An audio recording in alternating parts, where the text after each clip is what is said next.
كان راجل نتاع التربيه وراجل نتاع البعد السياسي، وهذا ليس عيبا في مرحله الوطنيه.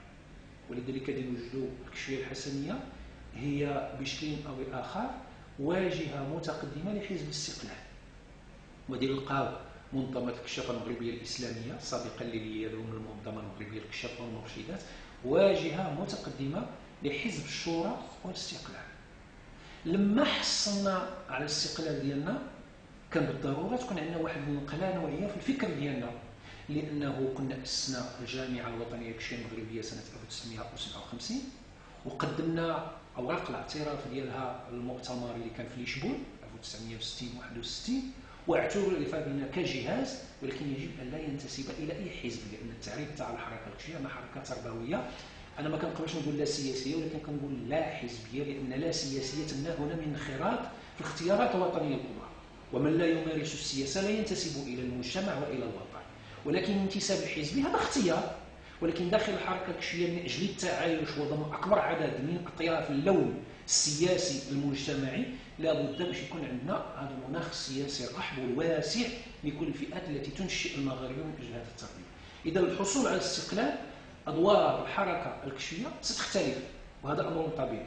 اذا يمكن نسميه ان مرحله ما قبل الحصول على الاستقلال تزاوج فيها كل من التربيه والتنشئه والحركه الوطنيه والدفاع من اجل الحصول على الاستقلال تحت وعاء الاحزاب السياسيه التي كانت متواجده في تلك اللحظه.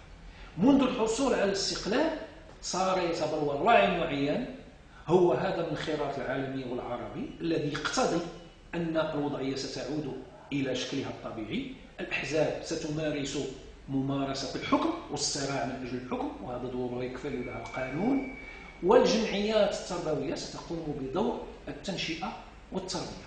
وهذه التنشئه والتربيه هي مقدمه لممارسه السياسه بمفهومها الواسع والانتساب الحزبي في اللحظه اللاحقه، لان عندما ننشئ ونربي على الديمقراطيه وعلى التربيه على الاختيار، عندما نصل الى مرحله النضج يمكن للانسان ان يقف في نافذه تعطيه رؤيه لاختيار اللون السياسي الذي ينتسب اليه. ولكن عندما نقولب الطفل او المراهق في مرحله ما قبل النضج، هذا يكون فيه اغتصاب لبراءته وفرض لعقليه محجمه لا تؤدي الى الاختيار والى التنوع والى التعدد.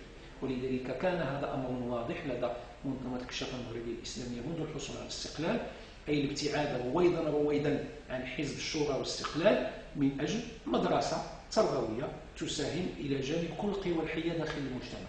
وكذلك الامر بالنسبه للحسنيه، ولكن قد ادى الى 10 سنوات من المخاض. هذا المخاض هو الذي ادى الى قرار معين في لحظه زمنيه، الانفصال عن الحزب وانبثاق جمعيه جديده، وهي الجمعيه الثالثه منظمه الكشاف المغربي. في كل الاحوال كان للحركه الكشفيه دور فضائي، لا في الجانب التربوي، الجانب التنشئي، الجانب الخدماتي، الجانب الاجتماعي، وفي نفس الوقت الجانب